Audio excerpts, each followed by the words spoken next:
我跟你们讲啊，哎呀，我能让有些人给气死啊！相亲双标不说，还跟那做梦似的，咋的？上市场买菜不给钱，非得说你看上就是你的了呗？前些日子我给一对单身男女介绍对象啊，这男方93年的985本科工程师，年收入有个30W 左右，有车有房，父母在体制单位啊。哎呀，长得也不错，就是个子不太高啊。女方呢是94年的本科私立学校老师，收入有7、8个。长得呢也不错，两人见了面之后啊，这男士就特别喜欢这姑娘，但这姑娘就挺拧巴呀，觉得男士有点矮，看不上她，但是也说了愿意发展一下感情。男士这平常是嘘寒问暖啊，一到周末就约出来请客吃饭，认识了将近2个月，他又去尝试拉这姑娘的手啊，这姑娘直接给甩开啊，拒绝了。男士问他是不是不太合适，姑娘呢人就说了啊，发展太快了，想要再考虑一下，希望男士能够给他一段时间，并且承诺了今年底之前会给他一个结果。男士第2天啊，直接断联呀，转身跟我说不合适换人。我又给他介绍了一位96年的姑娘，本科做统计工作的，家里也是体制单位。人这姑娘猛啊，俩人见面第1天呀，主动跟男人说呀，我喜欢你，觉得你年纪轻轻特别有上进心啊，我很欣赏。男士对这个姑娘的印象就特别好感。第2次见面，两人直接牵手。第3次见面，拥抱加 kiss， 两人直接确认关系啊。昨天晚上呢，男士在朋友圈里就发了个官宣啊，两人的照片。哎呀，这给第1个姑娘看见就炸了锅了啊，觉得男士那是脚踩两只船，不负责任，找到我门上来了，埋怨是我给他介绍对象了。这给我整生气了啊！难不成和你相亲的男人都得等你权衡利弊，有合适的一脚给踹了，没合适的再转脸回来呗？他跟我说啊，这个男士是喜欢我的，我也没拒绝他吧，要不是你给他介绍，怎么可能会把我给甩了？听的人真的是很无语啊！人家是相亲来的，又不是扶贫来的，你从不给别人带来一些好处，时间长了，那别人自然会觉得不值得，他肯定会要去找其他更好的选择。这姑娘听了不服啊，我对他怎么不好了？不就是没让他牵手吗？哪次他约我没出来了？哎呀，拜托姐妹儿，你出去吃他的喝他的，给他甩脸色，这就对他好了。那我去服装店买衣服，我看上了一件衣服，我就要试一下，结果店员对我是爱答不理，我特别生气啊，转身就走了，去别人家买了。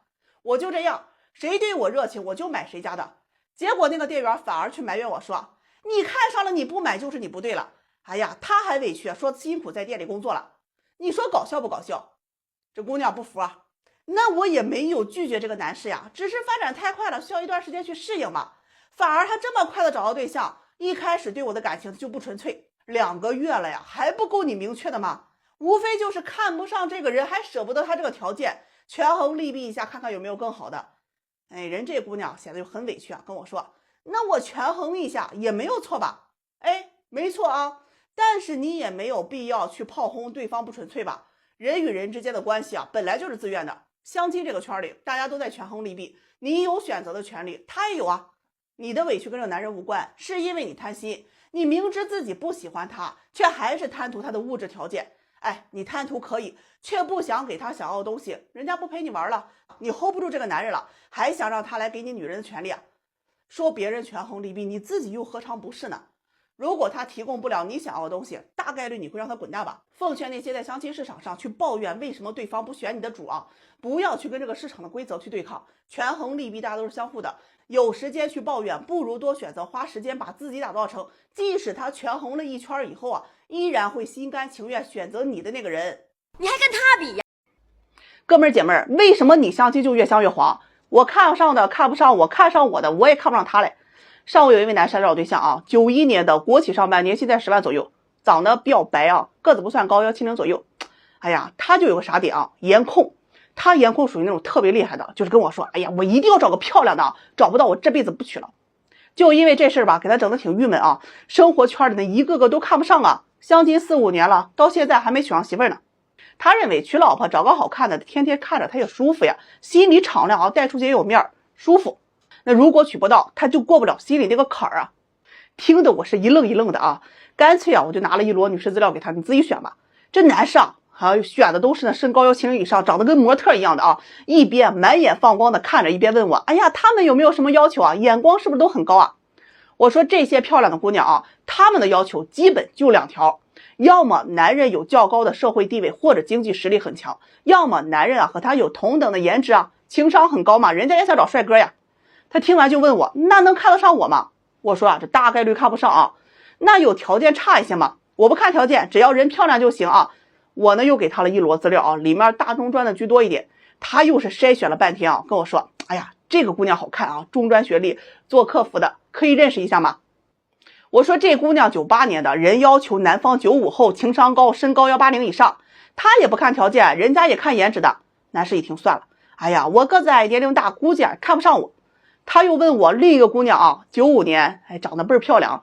我说这姑娘离过婚，没有孩子，对感情她没太有安全感啊，要求很高，希望别人能够对她很好，有耐心，有时间能陪她的。他说那不行，我不太喜欢啊，太粘人的。他又问了一个啊，我说这女方呀，老家农村的，单亲家庭，有个弟弟，家庭条件比较一般一点。我话还没等说完呀，这男士就打岔，就说那不行啊，条件啊我不做要求，但是啊你也别太差了吧。我想找个颜值高一点的，我看着舒服啊，这身体和精神都得健康，有份体面的工作和稳定的收入，还有啊，他最好是没谈过恋爱，处女最佳。哎呀，听完我直接抽出了我的底牌啊，你看看这位呢？他说，哎呦，这不是观世音菩萨吗？我说对呀，你许个愿，或许能成功的。你喜欢漂亮的，你要认清楚一个现实啊，漂亮女人身边缺男人吗？你要是条件不抗打的话，咱就踏踏实实找个居家过日子的。男人年龄也值钱啊，我就给你唠句实话啊，相亲啊，你要是能遇这个，人又温柔又漂亮，身材又好啊，对你还好的女人啊，十有八九啊，不是杀猪刀骗那种城市中产大白菜的，就是家中啊有幼子啊，下面 N 个弟弟，或者是黄赌毒啊，其一或者都占的。天下哪有那种好事？你自己不上称几斤几两吗？为什么香一个黄一个？那是因为你择偶要求不切实际，脱离现实，就跟做梦一样。还有啊，就是你那种躺平啊，相亲都嫌麻烦，等待女舔狗上门的恋爱态度。你要能找到称心的啊，你置那些努力上进的男舔狗们于何地啊？你看看《西游记》那外面的蜘蛛精啊，人都围着唐僧转呢，哪有围着八戒转的？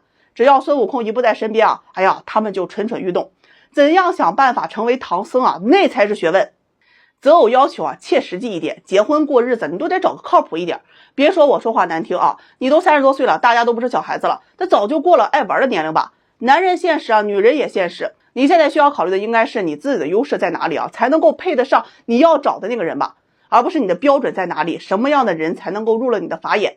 如果你连现状都搞不清楚，尝试多少次都是一样的结果。所以啊，那种高不成低不就的啊，你就憋出来霍霍了啊，你单着呀也挺好。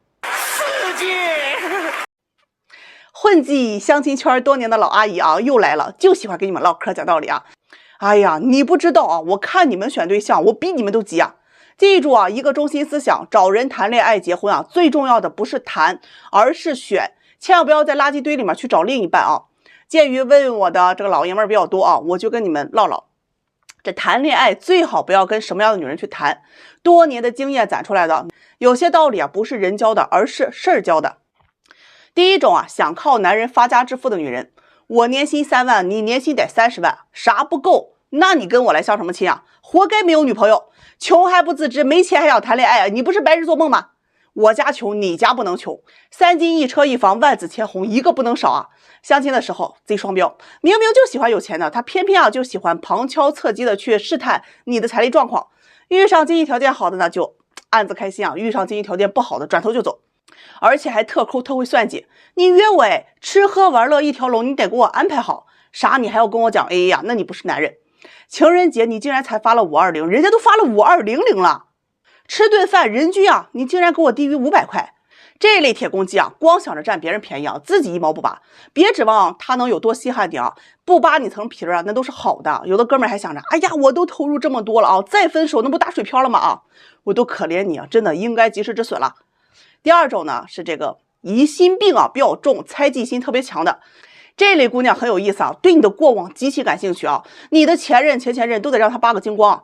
你以为她偶尔吃个醋还蛮可爱的，时间久了，这种疑心病就开始控制你的自由，挤压你的私人空间，让你喘不过来气来。下班之后啊，必须立马回家陪我，不秒回我的信息，你是不是不爱我了？必须每天查查男友的手机啊，防止他在外面惹是生非。两个人相处啊，维持长期关系最基础的这个底子就是信任。一旦这个信任的基础被破坏之后，那么两个人的长期关系基本上就已经走到尽头了。第三种啊，就是自卑的女人。这类女人往往受这个原生家庭啊、成长环境的影响会比较多一点，缺乏安全感。情绪上很不稳定，负能量是尤其的多。一个缺乏积极心态的人啊，是成不了什么大事的，甚至连好好生活这件事情都可能做不到。这种性格的女人呢，人不坏，她只是特别在意自己的背景或者是过去的那些遭遇，十分在意别人的眼光，极度缺乏那种安全感。你会发现啊，你根本带动不起来她的情绪，反而会被她持续的降低你的情绪价值。她自己一个人低迷还不够，还要把所有人都搞得很低沉的，哎呀，反正相处起来会很痛苦的。第4类呢，是属于那种特别难哄的女生啊。曾经呢，有对男女相亲啊，一上来这姑娘就跟男人说呀，我脾气不好，哎，要是我们吵架了之后，你会跟我道歉吗？这男人就想了想就说呀，谁错谁道歉。姑娘就特别生气啊，怒骂男人是渣男。有些事情我就很不理解啊，从小爹妈都教你了，做错了事情就要道歉的，咋的？你爹妈这教人还得分男女啊？有些女孩子，哎呀，仗着对方是喜欢自己啊，24小时随机待命啊，想要的得不到那种大吵大闹，说对方不爱自己了，脾气暴躁啊，全世界的人都得让着他，一点芝麻大小的事情就要生气很久，要男友哄你几个小时，还有冷战好几天的啊，甚至要求下跪赔礼道歉，否则就用分手作为威胁，自己忙起来就把男友一脚给踹开，哎，自己闲下来再要男友啊随时陪着。为什么总是向男人要姿态呢？这小作怡情，大作伤身啊。最好的爱情呢，是两个人永远保持独立的状态。面包我可以自己赚，那爱情我也可以自爱嘛。我不会提出过分的要求，我也不会要你在爱情里面放下你的尊严，双方都可以爱得很开心，都不会爱得很卑微的。这第5类啊，极端的女权主义。跟我处对象可以，但是你必须要给我买车买房买包买手表啊。一个男人你爱不爱我，看看我的购物车，哎，你给我花了多少钱。男人就应该赚钱养家，女人就只需要负责貌美如花就可以。这类女人平日里说着男女平等啊，但是在谈恋爱的过程当中，却要男生啊承担绝大部分的精神和物质上的责任。从本质上说啊，就是把自己当成商品啊，在谈恋爱的时候根本不说爱，只想满满的占有恋爱的权利啊，却从来不愿意负责任何恋爱的义务。这类的女生眼里啊，金钱大于爱情，权力高于一切。以上这几类啊，也是我这些年遇到的特别难搞的，让我的血压呢是上蹿下跳啊。婚姻和生命同样不易，且行且珍惜。如果你遇到了啊，一定要谨慎选择。说一下我特别羡慕的爱情啊，就是你刚好成熟，我恰好温柔。哼，社会就是这么现实，不要跟我谈什么狗屁爱情故事，我只想搞钱。今儿啊，我让一姑娘给笑死了啊！有些人呢找对象那都是找怼的呀。她说自己有一个谈了3年的男友，哎呀，特别没有上进心啊，快30的人了，一个月拿着8000的工资，除了2人吃喝，那真的连个毛都剩不下。她想买个包包，买个化妆品啊，那都买不起啊。她又想着自己身材又好，长得又美啊，那跟个没上进心的人，那不太亏了吗？就跟我咨询打听啊，她在相亲市场上能找个啥样的？有没有条件更好的一些？哎呀，补充说一下她男朋友的情况啊。28岁，本科学历，在国企的管理岗，月薪8000左右。父亲啊是个医生，母亲是个教师啊。这家是南京的啊，南京市里有2套全款房。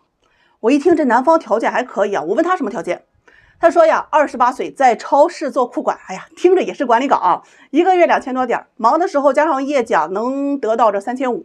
父母在农村务农，家有自建房3套，独生女。我听完着实是有点震惊啊。姑娘，你说的对啊，你男朋友啊不仅没有上进心，还一点都不像老爷们儿。1年10万，国企工作，父母双退休啊，有车有房还2套，居然找了一个农村妹，一个月2000，还得给她买包包买化妆品，还好心供养了3年。你这不就是没有上进心吗？啊，咱能不能有点追求？能不能像个老爷们儿一样？这姑娘是好赖话听不出来呀，跟我说呀，我闺蜜啊，那男友无敌了啊，28岁人自己创业，1年轻轻松松入账50多万呢。她亲戚家的表妹啊，那嫁的是企业高管啊，又有钱又有权呀。到她了，哎呀，嫁个月薪8000的男人啊，心里是越发的不平衡啊。哎，听完我就跟她说，你看你这比的都是些快30男人，你应该比人家比尔盖茨啊，21岁就创办微软，扎克伯格20多岁就是顶级富豪，那特斯拉的创始人马斯克啊，28岁就已经赚取了数千万的美元。你男朋友都快30了，还默默无闻呢，你就想着，哎呀，拿着月薪8000的工资，明显就是能力配不上你。听我的啊，分了吧。这姑娘反过劲了，问我说，哎，你是不是说反话呢？我说你自己品吧。她说呢，想趁着自己还有2年的青春啊，找个靠得住、有潜力的男人托付终身。我问她什么是有潜力啊？她说这市中心啊，有车有房全款啊，年薪30万以上，独生子，个子高，长得帅。哎呀，姑娘，你想把自己托付给这种男人，哎呀，想想我也想啊，可人家也得收吧。你所谓的托付是想靠着男人养你一辈子吧？哎呀，不工作，不还房贷，不还车贷，一天天还能美滋滋的各大商场去 shopping， 美其名曰的爱情啊，其实就是压榨。他说他自己也有优点啊，长得漂亮，男人见了都会喜欢上。我一听拉倒吧啊，有这条件的男人，人家要么找个家庭条件相当的，要么找个工作匹配的，要么找个就年轻漂亮的，你哪个沾边啊？合着相亲市场了就你一个女的呗？昨天一个98年，你说啥？你呀长得真好，刚毕业就来找对象，人家不比你年轻漂亮吗？择偶要求啊，男方有车有房，接受贷款，学历本科，年薪10万就可以，想着两人一起奋斗啊，什么都会有的。你瞅瞅你啊，想来相亲你也得有点那个啥数吧？几斤几两都不看看吗？你负责美貌如花，他负责赚钱养家，人家是赚钱越来越多，你这朵花却慢慢的凋谢。如果身上没有利于他的输出价值啊，我想着人家该换花了吧。有些人你就想不明白他到底要干嘛啊？谈感情就喜欢看着锅里吃着碗里，骑驴找马这事儿那是王八犊子干的。你要是相亲啊，你看不上人家条件啊，眼高手低啊，你直接给人拒绝了，那没人说你道德。你说说啊，你都谈了好几年了，突然要权衡利弊一下，哎呀，我男友这条件是这不行那不行，这配不上那配不上的。还没点自我认知啊！你这条件明明就是配养猪王老五的命，哎呀，偏偏认为自己就是镶金带钻的。还有那些说别人没上进心的啊，你直接点说你钱不够花不就行了吗？扯什么上进不上进的，哪那么多事啊？好了啊，散会。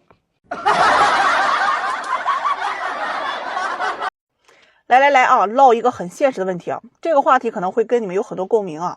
相亲的门当户对到底是什么？你觉得对方家庭条件重要吗？就有个男士跟我咨询说呀，和女朋友谈了3年恋爱，压力是越来越大，精神呢直接是临近崩溃。男方是985本科，国企上班，年薪在20万左右，父母都是体制公务员。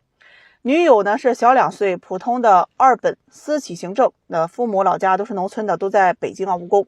有一个弟弟，兄妹两人呢都是留守儿童，跟着老人长大的，两人是朋友介绍，互相都很喜欢，也因为爱情走到一起。这个姑娘呢，因为受原生家庭的影响，有一些自卑啊，对待感情也总是小心翼翼，很敏感，看待问题啊，负面情绪啊总是很多。两人在一起嘛，他从来都没有看不起女友家的家庭条件，在他有负面情绪的时候，也都是一直鼓励陪伴，让他乐观起来。可是随着相处的时间越来越长呢，他的敏感自卑啊，不仅仅让他自己心态不好，而且还经常影响着男士啊，搞得心态都跟着很爆炸，甚至影响休息和工作。经常处理他的小情绪，就让这个男士觉得很心累啊。谈了3年啊，男士说自己根本就不敢想象以后结婚，他要承担很大的经济压力之外，还要去接受这种精神上的折磨。于是就跟女友提了分手。一开始他确实是坚信自己只要心态好就能够影响他，带着他一起变好。但事实却是在一起之后发现女友非但没有变好，还影响着男士的状态是越来越糟糕。女友一遍遍的问分手是不是嫌自己家庭条件差，看不起自己。男友也是强调很多遍，不是嫌弃他的家庭条件不好，他觉得钱不够可以努力赚钱。那两人谈恋爱互相鼓励，互相陪伴，感情和谐就好。但是他真的没有办法一边努力赚钱，一边还要去分出那么多的精力去照顾他的各种情绪问题。分了之后他突然明白为什么父母总是说门当户对，对的其实就是家庭关系和对方的成长环境，对方家庭幸福大概率也会少很多的烦心事。做了很多年的婚恋我见过很多这样的情侣他们有一个误区认为没有走到最后是因为对方看不起我，嫌弃我的家庭条件差。其实大多数感情破裂并不是因为家庭条件的，而是这个人在原生家庭的影响之下，你在对于过去20多年经历着怎样的人生，面对什么样的人，养成什么样的性格，这些是可以决定你看待未来的方式，以及面对人生的方式和怎样去跟人相处的。这些东西对于要和你步入婚姻的另一半来说的话，可能比金钱还要重要的。很多男人来找对象，他们的择偶标准其实对女方的家庭经济条件的好坏没有太多的要求。那直白点说他们往往在乎的不是女方家的条件，因为他觉得条件差人好就可以，他可以说服父母女方家庭不是那么重要，未来才是重要的。他通常可以面对世界上的很多压力，觉得多扛一点也不是什么难事儿。一个男人他不是无法接受这女方家里条件差，而是不能接受女方因为原生家庭的影响而养成的后天的很多的性格缺陷，内心深处的自卑，消极逃避恐慌自我等等的负面情绪。这种心态确实可以搞垮一个人的。即便一个曾经很爱你的人，当他心太累了是走不下去的。生活贫穷家庭条件差，它本身不是决定一个男人愿不愿意跟你结婚，而是家庭和贫困所带来的对心理上的负面塑造导致的性格差异，让人难以和你去相处，这才是很多男人放弃的根本原因。如果你从小家庭条件确实不好，那后天性格已经养成了，但是希望你一定要自信啊，对自己的那种自信。尤其是你在谈感情的时候，你要有责任，是为了自己，为了另一半去改变那些原生家庭所带来的烙印，意识到它的存在，然后尽可能的不让那些情绪去左右你的选择。感情出现危机的时候，先好好审视一下自己，是不是被一些不好的东西啊潜移默化的去影响到了。过去啊已经过去了，如果你不去解决那些东西啊，一定会影响自己的未来。哎呀呀，麻烦现在的闺蜜啊，你都对得起闺蜜这个称号吧？你们不是劝离婚就是劝分手，你真的是人家好朋友吗？有一个姑娘给我打电话说闺蜜闪婚啊，她劝人家冷静，结果呢人家把她给拉黑了。她今年35岁啊，未婚，有一个从小玩到大的好闺蜜，38岁了也未婚，是一名会计。这5·1啊出去旅游认识了一位30岁的男士，就小了8岁嘛，工程师啊，两人认识了3天确认关系，谈了1个周就开始同居嘛。这个月呢，人闺蜜就跟她说，哎，两人领证了，听得她是一愣一愣啊，觉得不可思议。她就劝着闺蜜啊，一定要冷静的想清楚。哎，这闪婚的结果呀，它就是闪离。人闺蜜说自己已经领证了啊，不可能离婚的。说这个闪婚呢，她也不一定会不幸福呀。哎呀，她就脑子缺根弦，给人举例子。哎呀，谁啊，闪婚不久就离婚了。听得这闺蜜也挺上火的，回去就给她拉黑了。说两人以后不再是朋友，不再联系，把这姑娘给气的啊，好心没好报啊，不听劝早晚黄。听完，哎呦我去啊，有句话叫防火防盗防闺蜜啊，这话没毛病。那结了婚的老爷们儿啊，有关注我的，你们想想自己周边有没有这类闺蜜的经验啊，我就不多讲了。这种闺蜜真的是有毒啊，打着为你好的名义，处处看你热闹。人家都38岁了，这个年纪能遇到个头婚还小了8岁的，你管人是不是真爱？反正人家就是比你命好。人都领证了，你还去说人家坏话，给人拆台，你咋就那么膈应人呢？咋的？就得找个差不多年龄的啊，离婚拖家带口的，你就觉得舒服了呗？还是拖到40岁没嫁出去，你作为闺蜜你就开心了是吧？她跟我解释说呀，闪婚太快了，没了解一个人就结婚啊，这婚姻肯定不靠谱。哎呀，可拉倒吧啊！婚姻靠不靠谱，它不是时间问题，那是人的问题。有多少3天也领证的，过的人家也很幸福呀？有多少3年领证的，照样有很多过得一地鸡毛的。有些闺蜜你们要听清楚啊，这人教人呢教不会，事教人呢一遍就会。她过得幸不幸福，自然有这件事情来给她结果教她，你就少管了。人家就算撞了南墙不回头，也跟你没有关系。她说我不放心，哎呀，毕竟是我的好朋友啊，我不希望这个闺蜜跳火坑。我听着就觉得忒假了吧？你啥心思你自己琢磨。好的闺蜜啊，也没你这样的。你替人家想想，以她这个条件，在相亲市场上都没有多少头婚能够要的了。拜托呀，38岁了，说点现实的，同龄离婚的男人，但凡条件好一点的，都想找个30岁的。你闺蜜是不会变老，还是家大业大能躺平3代的？就这年纪能遇到个小8岁的小伙子，哎，个子高，长得还帅啊，不嫌弃他年龄大，还愿意跟他领证的，你问问多少男人敢这么做的？人小伙子相亲市场是缺人吗？那张爱玲说过那啥啊，我忘了，反正人这就是爱情，显得你搁这中间当好人了啊。人俩人都领证了啊，搁这喜事跟你说呢，你怎么就那么丧么人啊？闪婚还得离的。这姑娘听了就开始说啊，这男人这不好那不好啊，又是长得丑，又是家里条件差的啊。哎呀，听得我都很烦。就算他过得不好，那狗血剧情啊，那被出轨了，被嫌弃了等等，那是他自己的决定。你担心呢，我理解是出于情分，但是你别逾越你们的关系。他是38岁，不是18岁，也不是88岁了。他有自己的判断能力，他要做什么样的选择，可能会遇到什么样的结果，付出什么样的代价，他不是没有权衡利弊过的。你怎么就敢说人家遇到这个就不会幸福啊？婚姻啊是2个人之间的事情，过得好的话，别人可能会知道为什么，但过得不好，旁观者也未必清楚的。所以呀，奉劝那些老婆嘴啊，安分守己一点，多管管自己，别到时候手伸的那么长。更何况你闺蜜是满心欢喜的跟你分享结婚喜悦的，希望得到祝福的，这个时候聪明点，送上自己的祝福，她需要的是你的鼓励和陪伴，不是你掺和一脚啊，弄得你自己也里外不是人的。哎呀，我就烦这种人，烦死了！老阿姨，我从事这么多年的婚恋行业啊，今天一次性给你们唠明白啊，相亲圈里是有些默认的规定的，不会相亲的好好看啊，以后呢我不会再讲了。哎，长话短说，咱们来好好听。相亲1个月还搞不定对方的呀，这1年啊你也搞不定了啊，该下一个就抓紧下一个，不排除真的慢热，但是最多不要超过2个月。两人刚开始加微信啊，这个聊天不宜过长，2到3天最多，抓紧见面。见面之后呢，对方对你如果爱答不理，哎，聊天呢也不热情，基本呢那就凉凉了，人家就是不喜欢你，不用猜啊。没见面之前的聊天啊，聊得越好越没有用，你喊宝贝儿都没有用。早点约出来见面啊，看对方是否会因为你的长相和感觉啊，把你给 pass 掉了。相亲啊，不要傻呵呵的去问人家，哎呀，你喜不喜欢我？你对我感觉怎么样啊？对方喜不喜欢你？多问问自己，你和他约会了几次？他给你回复信息的速度，见面呢是否让你牵手？身体啊，比语言更加诚实的。相亲啊，尽量少说话，多听听。哎，对方说什么你认可尊重就可以了，千万别反驳啊。男人呢，一定要避免夸夸其谈，一味的去夸赞自己，对吧？要尽量的含蓄低调。女人呢，尽量去避免一上来就问男人，哎，你家有车有房没有？这些物质条件。男人要礼貌，举止得体，女人要懂得给男人面子。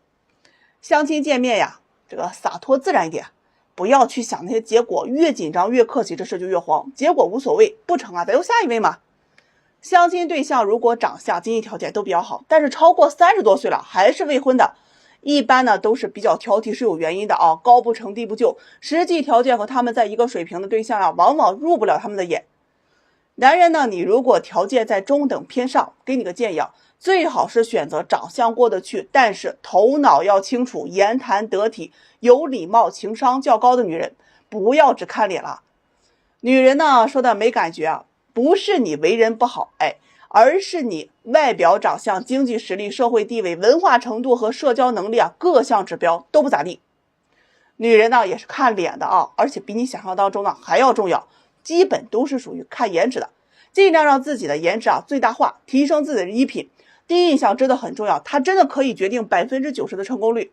男人身上一定要香一香，可以增加很多的好感，男人魅力值。我给你们推荐一款淡香水型的赫恩冷水沐浴露啊，薄荷加冰块，还掺杂着蓝风铃的花香，那女人心中的这个理想初恋白月光啊，就这味道。相亲的时候，你想一想，你坐在女生对面，身上还有着薄荷和蓝风铃的清香香味啊，随着体温散发呀，哎呀，那种若隐若现的味道，直接就可以把女生给拿捏的死死的。特别是在点餐的时候啊，拿着菜单呀给她看，或者是拉近一点距离啊，看吃哪一个的时候，这清香能够让对方的荷尔蒙直接冲头啊，好感度不唰的一下就起来了吗？姑娘整天要求的阳光少年啊，这不就出来了吗？好感度直接拉满。气味好闻呢，桃花运才会更旺啊。男生后背不是很容易长螨虫痘这些吗？这款沐浴露啊，它的清洁效果是有权威认证的，一瓶直接满足男生对清洁、除味和除香的3大需求。用上这个不仅能加快荷尔蒙的散发，在相亲市场上还更受欢迎，还能让你的皮肤呀更加顺滑。他家呢还有舞者和极地2款。舞者呢是花果香，会让人很容易的联想到活力、爱笑、性格很好的男性啊。极地这一款呢是淡淡的古龙香，一闻呢你就知道是成熟男人的魅力。如果相亲啊，我是建议你啊，冷水香和古龙香一起入手，不同场合你都能用得上，也可以啊替换使用。每一次见面啊都有不同的小惊喜，优惠券啊给你放在评论区了，大家也可以按照自己的喜好下手，然后约会或者相亲的时候啊洗一洗啊再出去。男女最佳的结婚年龄啊，基本都是在25到30岁，城市越偏远啊，结婚年龄都会越早。无论男女，如果你经济实力和长相一般，年纪大了都会很难找对象的，所以相亲趁早不趁晚啊，不要对自己的车房收入啊遮遮掩掩。相亲市场上不要去考验对方，有车有房就明说，年收入可以保守一点，但是不要相差太大，明码标价是相亲市场上的操守。不要让对方知道你是长期频繁去相亲，甚至相亲过很多次，这就意味着你的价值是比较低的。相亲市场呢拼的是心态，本质上呢是在比谁的短板少。相亲市场上的顶层都是一些事业有成的大叔和养眼的年轻姑娘，其他人呢多少都是有着自己的短板。入场之前先给自己打个评分，然后呢心态放平，做好随时被嫌弃的心理准备。最后送大家一句啊，这个市场上面爱而不得是常态，不要总是因为失败而难过，大家都一样的。